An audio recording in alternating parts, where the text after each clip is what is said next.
Good news kan mà lélẹ́yìí. Ìyàwó ààrẹ wa Senator Remi Tinubu wọ́n mà ṣe bẹ̀bẹ̀ o. Wọ́n ṣe bẹ̀bẹ̀ fún ẹ̀yin tí ẹ bá ti rí ìròyìn yẹn àti fún ẹ̀yin tẹ́ bá ti rí ìròyìn yẹn. Òun ni mo mú wá fún wa yìí. Ìdí tí ẹ ṣe ní láti wò àtẹ̀yin tẹ́ ti gbọ́ ìròyìn yẹn tẹ́lẹ̀ àtẹ̀yin tẹ́ tí gbọ́ náà ẹ ṣáà wá nǹkan fìdílé tàbí kẹ́ fìdílé nǹkan torí ó ní agbára ọgbẹ̀nu tán. Ìdí ni pé alájà Mariam Balogun wọ́n ti dá sí bẹ́ẹ̀ náà ni fearless talker àwọn náà ti dá sí wọ́n ti gbẹnu sí máìkì lórí ọ̀rọ̀ yìí. Mo dẹ̀ mọ̀ pé ẹ̀yin náà tí ẹ bá gbọ́ tán tẹ́ gbọ́ ohun tí màmá sọ tẹ́ wá gbọ́ ohun tí àwọn méjì tí wọ́n dá sí yìí náà tí wọ́n sọ ẹ̀yin náà ẹ máa ní nǹkan kan tẹ́ máa ní láti sọ sí torí ó máa níbi tó máa kọ sẹ́yìn náà. Ẹ jẹ́ ká dìjọ ẹ bá mi ṣe ẹ yóò dára fún wa Ọlọ́run ní fi wá sílẹ̀ ó yá lókè lọ. Fún àwọn tí ọ̀rọ̀ tí ìyàwó bàbá Tinubu ìyẹn Remi Tinubu tí wọ́n sọ kí ló dé tó fi ń ya ọ̀pọ̀lọpọ̀ àwọn èèyàn lẹ́nu. Don't you know that is the exact place they want you guys to be? Okay, fún àwọn tí ò tí mọ nǹkan tó ń ṣẹlẹ̀ ìyàwó bàbá Tinubu sọ pé àwọn ń fún àwọn èèyàn ní grant most especially women wípé àwọn grant táwọn dẹ̀ ń fún wọn ní kò kí ń ṣe loan páwọn owó yẹn for life ni pé kan lọ lò fẹ́ anything táwọn fẹ́ lò fún pé most importantly àwọn owó táwọn fún wọn yìí let assume we have 50,000 or so pé at least ẹlòmíì lè fi lọ sí ṣọ́ọ̀bù àkàrà dédé tàbí kẹ́lò máa fi yan àgbàdo according to what she said kí n tẹ̀ tó sọ̀rọ̀ ẹ̀kọ́ wo fídíò yẹn náà. We're trying to give hope, and to start akara business doesn't take a lot of money. To start roasting corn, or somebody even said about grant, you see they're saying that kuli doesn't take much. We didn't give them a loan, we gave it to them as a grant. So we've encouraged Nigerians as best as we could. What is within our hands I have given, and I keep giving. And those are the things we've done. I remember giving for TB when I heard there's so much TB cases. I gave 2 billion. To breast cancer, I gave 1 billion. To food malnutrition, I gave 500 million. So those are the things we've been doing and making sure we can make sure that whatever this government is trying to do, that it will see the light of the day. So in agric we've done, in social investment we have, in education we've given a little bit of scholarship, ICT training, and with NIDA. So, and all those are things, and we are still open, still want to do more. The narrative has really changed, has changed to challenge the average man, whereas the average man is supposed to have hope. So I like the idea that Mr. President said this is the renewed hope agenda. We have to renew our hope, and that's how we renew our hope, and that's what I have to tell Nigerians. Thank you very much. They don't give up, just keep. We're a very proud nation. Sharing nǹkan tí Mama Tinubu sọ, if I'll be sincere with all of you, kí a má wà bias, let us be sincere on that point. She said she have really tried by giving to the public, most especially in the aspect of health care. Wọ́n sọ̀rọ̀ nípa 1 billion, 2 billion nípa àwọn tí wọ́n ní challenges bíi cancer, health. To understand, I think that's good, and that is really a brilliant doings. Mi ò ní fẹ́ jẹ́ ká fi aspect yẹn sílẹ̀, because aspect ibi tí ọ̀pọ̀lọpọ̀ àwọn èèyàn rí òun ni aspect pé wọ́n ní káwọn èèyàn lọ máa gbégbá àkàrà. Ibẹ̀ lèmi náà ti lè sọ pé wọ́n kò kù torí tá a bá ní tanra wa gbogbo wa la mọ̀ wípé kò sẹ́ni tó gbégbá àkàrà àbí ìgbà àgbàdo ní ẹkọ́nọ́mì tá a wà tá à ń lò lọ́wọ́lọ́wọ́ Nàìjíríà yìí tó fẹ́ survive. Yes sir, yes ma, all of them are in extreme poverty. They are in abject poverty. Kò sí anybody tó bá wà nírú category yẹn tí wọ́n ń tà even without the backup of the government. Yes sir, all of them are suffering. Àyàfi tán bá kàn sọ bọ́ síta rò ni. Most of them are suffering. Ohun gangan ló ń bí àwọn èèyàn nínú. Wípé ńgbà tó yẹ pé we are looking at the people in that category pé they are really going through a lot. Ẹ tún wá sọ wípé ẹ tún fáwọn èèyàn lówó pé at least wọ́n lè bẹ̀rẹ̀ láti bẹ̀ yẹn. Ẹni tó ń ṣerú business yẹn sà ṣe rò bóyá ó lè survive nínú economy tá wà yìí. ẹni tó ń ṣerú business yẹn mà ṣe ẹ̀rù bóyá ó lè survive nínú economy tá a wà yìí. Yes sir, yes ma, ó fẹ́ dàbí ẹni pé àwọn tó wà lókè yẹn wọ́n mọ tí àwọn èèyàn ṣe ń feel, wọ́n mọ how terrible the economy is. Most of you still think that 50,000 naira, 100,000 naira is a big money tó lè jẹ́ kéèyàn ṣí ṣọ́ọ̀pù kan àbí èèyàn fẹ́ bẹ̀rẹ̀ business kan.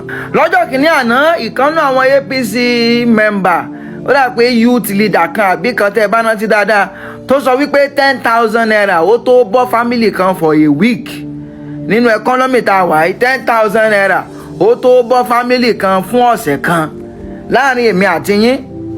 So most of them don't really know what exactly is going on. Mọ̀ pé àwọn owó yẹn ti useless. Let's not be sincere with ourselves. Máa ní kí n pàtó mo fẹ́ bẹ̀rẹ̀ ọ̀rọ̀ kí ni mo sọ? Mo ní pé ẹ má jẹ́ ká fi aspect ibi tán láwọn ti fún àwọn èèyàn lówó fún health care. Ẹ má jẹ́ ká neglect yẹn. Ẹ jẹ́ ká sọ pé yes wọ́n ṣe dáadáa bẹ́ẹ̀ yẹn. But if you are still thinking that you are going to give people grant of about 50,000 naira, 100,000 naira, and you think that kind of amount of money can help them, we are all whining ourselves. And I believe the reason why she's saying that is because they do not know what exactly Nigerians are going through. I think that is where the problem is. Because tó wáyé pé wọ́n mọ nǹkan tí àwọn ọmọ mẹ̀kúnnù, nǹkan tí wọ́n go through when it comes to pé èèyàn ń gbèrú business yẹn èèyàn ń ṣe, yes àwọn ò ní sọ wípé irú yẹn ni káwọn èèyàn ló máa ṣe. Because láàrin èmi àti yín tẹ́ ń wo fídíò yìí gbogbo wa la mọ̀ wípé àwọn tó ń ṣerú business yìí, yes sir, wọ́n wojú Ọlọ́run ni. Ẹ lè ẹ́bà rí kankan nu wọn kó sọ wípé òun fẹ́ jẹ 3 square mil láwọn tó ń ṣe business àkàrà àtàgbàdo yìí. Àwọn tó jẹ́ pé they are okay gan, tó jẹ́ wípé at least wọ́n sì wà ní average á jẹ́ 3 square mil. Àyàfi táwọn fẹ́ tẹ̀ra wa lókun. Wọ́n bí wa dá ká jẹ 3 square mil láwọn àtàṣe tó yẹ pé àti ẹ̀sìn rí jájẹ díẹ̀ tẹ́rẹ́ wọ́n bí mi dá kí n jẹ 3 square mil. There was this particular time tí mo wà ní school, pàdí mi ó fẹ́ jẹ́ ká máa jẹ 3 square mil tá a jọ ń gbé. Ọ̀rọ̀ yẹn di ìjà láàrin èmi àti ẹ̀. Mo ní tá a bá ń jẹ 3 square mil ìgbà wo ló ń jẹ òní tán? We can't be eating 3 square mil pẹ̀lú irú economy tá a wà yìí. Year tí mo ń sọ yìí was still around that 2018 o. 2018 ká tó wá sọ 2026 tó yẹ pé economy kulẹ̀ ti bàjẹ́ tán wáyá. Ní 2018 mò ń bá yàn fà á. Pàdí mi yẹn tó bá ń wo fídíò yìí òun gan máa rántí. Ó dìjà láàrin èmi àti ẹ̀ pé láyé pé nínú ọ̀gẹ́ni òkè káwá ẹ̀jẹ̀ wàá mú wọ àwọn tó wá ń tàgbàdo tán tàkàrà lè wá expect pé wọ́n lè survive pẹ̀lú business yẹn. They can never survive ma. That is it. But if you are going to say it, politicians, that is what they want. They want you to be at that level so that whenever they need you, you are going to run to them and be crying. If I not low, but it's 2,000, but it's 15,000. 50,000 yes sir. Tí wọ́n fún ẹlòmíì ó jọ lójú bí. Ṣùgbọ́n ẹ lọ bí for the fact pé 50,000 yìí ó dàbí owó ńlá lọ́wọ́ yín. Ìgbà mélòó lẹ fi ná tán?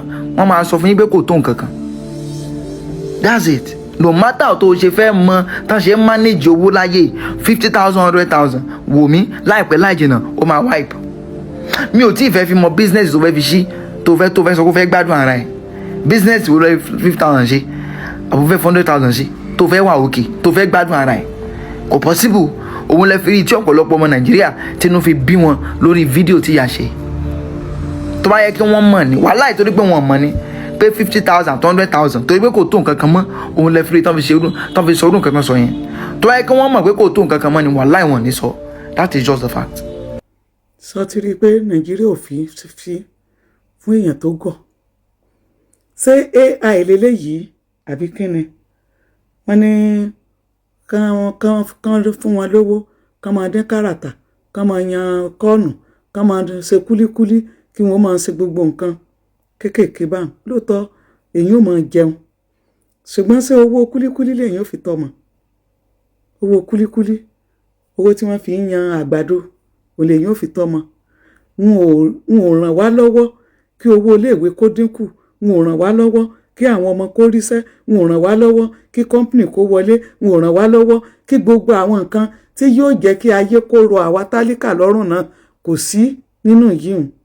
Sọ ti rí wípé nàìjíríà ò sí fún òpònú ọ̀dẹ̀ tí ó jẹ́ pé yóò mọ sáká gbogbo orí kínní tó jẹ́ pé ìjà ni yóò mọ gbèka tó o bá múra sọ̀rọ̀ ara rẹ àwọn tó ń bá wa ṣe yìí wọ́n fẹsẹ̀ léyàn ni títí èyàn ó kúnlẹ̀ báyìí ò ní wọ́n tẹ̀yàn ọmọ ènìyàn ó fẹsẹ̀ lé gòkè ṣùgbọ́n tán bá dókè tán bá ká ẹsẹ̀ kúrò léjìká èèyàn ó ṣeé ṣe kí ẹnìyẹn náà kó ráyé ṣe ṣùgbọ́n nígbà tán bá dókè tí wọn ò gbé ẹsẹ̀ kúrò léjìká rẹ̀ tó sì ríbi rìn sọrí pé àwọn tó wà lókè yìí wọn ò gbẹ́sẹ̀ lé wa títí àfẹni tó bá gbọ́n tó bá rí ilé ayé rẹ̀ ṣe ìmọ̀ bí AI ní bí AI kọ́ o ẹni tó bá gbọ́n tó bá rí ilé ayé rẹ̀ ṣe ló kù. tó o ẹ ṣeun gbogbo àdàdìjọ wo fídíò yìí àná ọlọ́run ní fi wá sílẹ̀ àwọn màmá wa yìí àti bọ́dà wa wọ́n ti dá sí o ẹ̀yin náà kí lẹ rí sí ibo ló kọ sí yín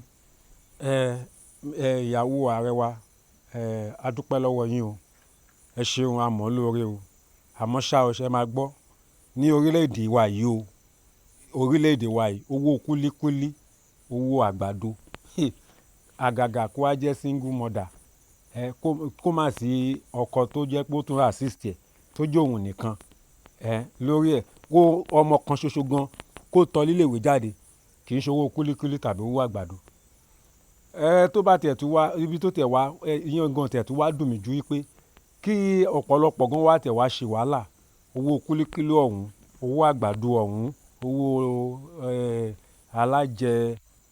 aláyà má sùn tí ò gbọdọ̀ dọjọ́ kejì wọ́n á fi wọ́n mọ lọ síléèwé ọmọ náà á tún parí tán á tún máa gbé pálí káàkiri púpọ̀ wọn ni ó jẹ́ pé ìdí ọ̀kadà gígùn àìmọye àwọn graduate nídìí ọ̀kadà nídìí kẹ̀kẹ́ wíwà nídìí aláàrù lóyìnbó tàbí ní gbódìjà nìbàdàn tí wọ́n ti wíba èrò odidi graduate ní orílẹ̀-èdè yìí ẹ wò màmá ẹ sọ mí ṣẹgbọ́ mò ń retí ẹ̀yin náà dá sí ẹ̀yin ọ̀jọ̀gbọ́n ẹ já pàdé ní comment section ẹ ṣeun títí dìgbà míì a ó tún padà wá ní àlàáfíà.